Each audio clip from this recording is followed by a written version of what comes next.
Hola a todos los estudiantes del libro Durantia. Vamos a contestar la pregunta: ¿cuál es el gran error de la humanidad? Okay. Esto viene de la lectura que estoy haciendo de la cuarta parte del libro que hice por tercera vez, el documento 143. Ok, cuando leí ese documento, pues como le dije en la parte del preámbulo, pues ahí radica el gran error de la humanidad según el Espíritu me revela, ¿no? Así que me dediqué a leer más detenidamente el documento y fue cuando preparé el video de perdonar y olvidar, pero luego en mi mente seguía esa pulsación de esa frase revelatoria que recibí, de que ahí estaba el gran error de la humanidad. Y seguí indagando y encontré dos, aunque hay una que ya la he mencionado muchas veces, pero la segunda sí es otra forma de ver las cosas, ¿no? Entonces, la primera, que es esa que ya le he explicado siempre, que es esa idea judía generalizada y cristalizada en el mundo cristiano, que es la tapa que tiene aprisionada en la mente de los hombres y mujeres una creencia limitante y un criterio comprimido de los temas religiosos y espirituales. Si los judíos son el pueblo elegido y favorito de Dios, entonces yo aquí no pinto nada, ni tú tampoco. Si los judíos me han de gobernar con una vara de hierro, yo aquí no pinto nada, ni tú tampoco. Si el imperio sionista tiene la venia de Dios para cometer delitos de lesa humanidad, nosotros aquí tampoco pintamos nada. Si el gobierno mundial, que es totalitario, ¿ok? Y que está regido por este imperio sionista, ¿ok? Nos hace hacer lo que ellos quieran, nosotros aquí no pintamos nada. El apóstol Juan escribió esto. Juan 4:22, Biblia. Jesús le dice a la mujer samaritana: vosotros adoráis lo que no sabéis. Nosotros adoramos lo que sabemos, porque la salvación viene de los judíos. Eso dice la Biblia. El libro Durantia dice: vosotros adoráis muchos dioses, pero los judíos saben a quién adoran, a Yahvé, un solo Dios. Eso era un Dios tribal, pero era un solo Dios. Y no importa qué nombre tú le des a ese solo Dios, a ese único Dios, ¿ok? Porque Dios no tiene nombre. Pues si tú le das un nombre, pero ese es un solo Dios, ese solo Dios es Dios. ¿Okay? Luego Jesús dice: la salvación nace de recibir en tu corazón esa agua viva. Nunca dijo la salvación nace de los judíos. Dijo: la salvación nace de recibir en tu corazón esa agua viva que aún en este momento yo te ofrezco. Y ella le dice: sí, ya Juan el Bautista anuncia que cuando venga el libertador. Y Jesús le dice: yo soy quien te habla. Creer que la salvación viene de los judíos es adorar a los judíos. Solo fíjense en cómo los cristianos alaban a los judíos y se refieren a Jerusalén y tienen mucho lío con Jerusalén y los judíos. Y eso es adoración a otro Dios. Le conceden derechos que no le pertenecen. Si leen el documento 170, sección 2, okay, verán el esfuerzo de Jesús por hacerle entender a los apóstoles que su reino no es de este mundo y que el equivalente práctico, dice esta sección, el equivalente práctico de ver ellos el reino es buscar en oración la voluntad del Padre. Jesús les explica en el párrafo 18 que el reino de Dios no es Él ocupando el trono de David, sino que el reino de Dios en este mundo es el supremo deseo de hacer la voluntad del Padre y rendir frutos del Espíritu. Luego, en el párrafo siguiente, 19, dice: el reino de Dios es la meta de los creyentes mortales, alcanzar el estado en el que el amor de Dios se ha perfeccionado en cada uno de nosotros, cumpliendo así la voluntad de Dios más divinamente.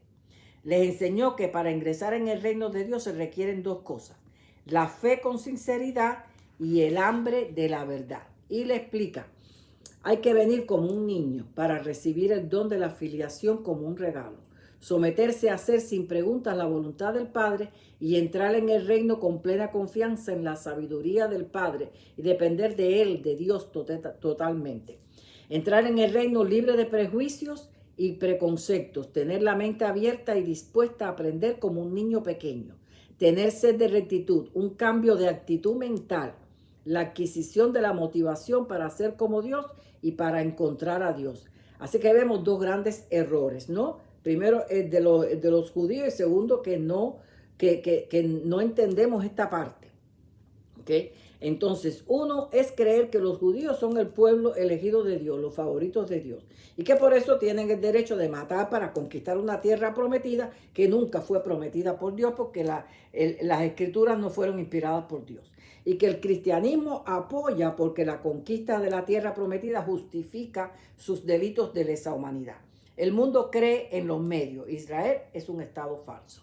Los judíos son ricos no porque Dios los bendice, ni porque son los elegidos, ni porque son los mejores, sino porque ellos son los que controlan el mundo. El mundo religioso, el mundo farmacéutico, el mundo político, el mundo económico, están infiltrados en todas las esferas, porque se creen el pueblo de Dios y quieren crear un imperio masacrando a la civilización. Los judíos son los dueños de todo, pero no son judíos reales, son judíos conversos. Y no estamos hablando de ese grupo judío real que de verdad cree en Dios y que aunque no crean, aunque no crean en Jesús, pero creen en Dios, ¿ok? Es un grupo que no es sionista, que no está no está involucrado con el imperio sionista. Es un grupo aparte, ¿ok? No estoy hablando de ese grupo, ¿ok? Entonces, un profeta dijo, mi pueblo perece por falta de conocimiento. Entonces, lo segundo es que todo esto anterior de tener esa mentalidad aprisiona la mente de las realidades posibles de un mundo no judío, sino un mundo de hijos de Dios, porque Dios no tiene favoritos. Y eso tenemos que acabarlo de entender una vez por todas. Todos somos iguales ante Dios, ¿ok? Entonces, tantas creencias limitantes transmitidas de generación en generación nos tienen estancados. Y ese estancamiento es el gran error de la humanidad. ¿Cómo podemos salir de ese gran error entonces? Para comenzar, tenemos que entender que la salvación no viene de los judíos. ¿Ok? Si la salvación del alma consiste, como dijo Jesús, si la salvación del alma consiste en la fe en Dios, recibir el don de la filiación, hacer la voluntad del Padre sin preguntas, entrar en el reino confiando en la sabiduría del Padre, sin prejuicio ni preconceptos, con mente abierta y dispuesto a aprender como un niño, con sed de rectitud, con la decisión de cambiar la actitud mental y con la motivación de ser como Dios para encontrarlo. Eso dijo Jesús en el documento 172, párrafos 18 y 19. Entonces, si ese Dios vive en mi mente, entonces la salvación vive dentro de mí. Nosotros nos salvamos a nosotros mismos por medio del Espíritu que reside en nosotros, en nuestra mente, cuando tomamos la decisión de que nuestra mente decide conocer a Dios y hacer su voluntad. Cuando le decimos mucho gusto, bienvenido, ¿ok? Porque Jesús dijo, yo toco la puerta y llamo. Si tú escuchas mi voz y abres, yo entraré y cenaré con él y él conmigo, dijo Jesús. La salvación no la obtenemos por los judíos ni por confesarle a nadie nada. La salvación viene de entrar en un pacto directamente con Dios a través de tu espíritu residente. Es un pacto interior tuyo con Dios, ¿ok? Y a partir de ahí comienzas a vivir tus experiencias personales y la guía de tu espíritu. Luego, poco a poco y como un niño vas vaciando tu mente de todo lo que te han enseñado y comienzas a llenarte de lo que te diga el espíritu. Nosotros somos los hijos amados de Dios, de un Padre amante. Jesús no se cansó de decirlo en todo su ministerio. Estamos en este cuerpo pasando por las clases de kindergarten, luego de adolescente, luego de adulto. Y ya para la edad de 40, 45 años, se supone que nuestro espíritu ya está en control de todo. ¿Ok? El espíritu llega a nosotros cuando alrededor de cuando tenemos 5 años de edad, es decir, cuando tomamos nuestra primera decisión moral y nos llena de su amor y comienza su obra y promete estar ahí hasta el final de nuestros días, ¿no? Y el documento 149.6 dice que cuando nos habita el Espíritu del Padre, nos hacemos divinos en nuestro destino. Sí, no somos culpables de ningún tipo de desamor, de esas cosas que sufrimos en nuestra vida, que nos hace tener percepciones diferentes y crearnos unas creencias limitantes de nosotros mismos. No somos culpables de ese ambiente en el que vivimos, lo que nos pasó. Pero esos hechos nos han hecho inseguros, nos hace sentir miedo, porque aún no somos conscientes de esa presencia divina, esa conciencia viene cuando nosotros pues lo decidimos, tomamos la decisión. Y mientras tanto nos vamos fabricando percepciones que no son reales y todas esas están basadas en el miedo a esa separación de Dios. El ambiente, las experiencias de vida nos hace crear ideas preconcebidas y prejuicios, pero estas no son reales para Dios, como dice el párrafo 18 y 19. Son ideas preconcebidas, creadas por nosotros, que no son creación de Dios. ¿Okay? Y no, por tanto, no son reales para Dios. Dios funciona en el mundo espiritual porque Dios es espíritu. Por eso tenemos que vaciarnos de esas creaciones nuestras para llenarnos de las creaciones del espíritu, que son las reales. A lo largo de la vida nos hemos puesto pues vestiduras, aunque son invisibles, pero están ahí.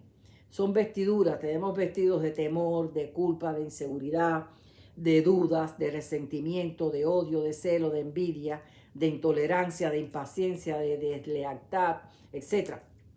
Y no que los tengamos todos, pero los que están tenemos que reconocerlos y vaciarnos de todo eso. Porque no es que vamos a la iglesia y vamos, si es católico vamos a confesarnos, si es en las pentecostales pues vamos a ir a humillarnos ante Dios. No hay que ir, es una cosa, un pacto entre tú y Dios, una cosa interna, una cosa entre tú y Él internamente, que nadie tiene que verla ni tienes que ir a ningún lado a hacerla. ¿Okay?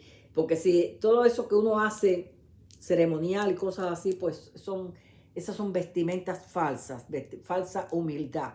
Pensar, ya cumplí con Dios, ya cumplí con Dios. Nosotros no tenemos que cumplir con Dios, nosotros tenemos que vivir la voluntad perfecta de Dios. Entonces lo que hay que hacer es quitarse toda esa vestimenta vieja y quedar desnudo y comenzar a rehacernos, reconociendo que Dios nos ama tal y como somos, que si lo deseamos, Él nos recibe así como estamos y Él comienza por medio de su Espíritu a hacer, Él se va encargando de transformarnos, de ir añadiendo vestiduras nuevas.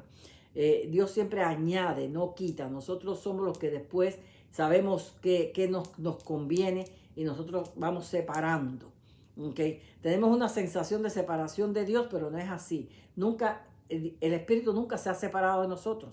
Cuando vino a nosotros, prometió estar ahí hasta el final de sus días. ¿Okay? Y si nosotros tomamos la decisión de estar con Él, vamos a estar entonces eternamente, aún después de la muerte, ¿no? Él vive en nuestra mente para enseñarte a usar la ropa apropiada. Hablo metafóricamente, ¿no? En el proceso de rehacerte, tú estás co-creándote juntamente con el Espíritu. Él es tu socio igualitario en alcanzar logros espirituales. Si sentimos la separación del Espíritu, no es Dios quien se aleja, somos nosotros que nos estamos alejando de la voluntad perfecta de Dios para hacerla nuestra. Entonces, cuando nosotros nos hacemos conscientes de esta separación nuestra, lo primero que tenemos que hacer pues es perdonarnos a nosotros mismos. Dios no nos condena nunca. Alguien que ama incondicionalmente no puede condenar. Su creación es perfecta. Nos salvamos constantemente cuando deshacemos las antiguas creencias, las propias, y las rehacemos con la voluntad perfecta y amorosa del Padre. La verdad que buscamos está dentro de nosotros. Por eso Jesús optó por el método de la experiencia personal. El Espíritu te revela las verdades en tu propia experiencia personal. Y esas verdades te dan la certeza de que Dios te ama. Y esa es la verdad que te hace libre. Las creencias escritas en las escrituras antiguas o esas creencias generacionales te estancan. Quien comete delitos de lesa humanidad no está haciendo la voluntad del Padre. Así que tenemos que entender que existe un gobierno o un imperio sionista por detrás que nadie lo ve, pero que está gobernando todas las esferas y todas las cosas. Y estamos creyendo de que eso es para conquistar una tierra prometida. No podemos apoyar guerras. Este sentir no te salva, te pierde. Hay que matar esa ignorancia. Debemos buscar la paz y seguirla. Así que el video del perdón y el olvido es importante porque eso fue la primera revelación que yo vi en esa lectura, ¿no? Pero eso, y porque el perdón es importante, ¿no? Porque Dios nos perdona y nosotros perdonamos, y eso es realmente lo que nos va transformando y salvando, ¿no? Así que eso también es importante, pero no era todo, y entonces por eso es que hice este video y el próximo que voy a hacer también, que va unido a este. Así que los espero en el próximo.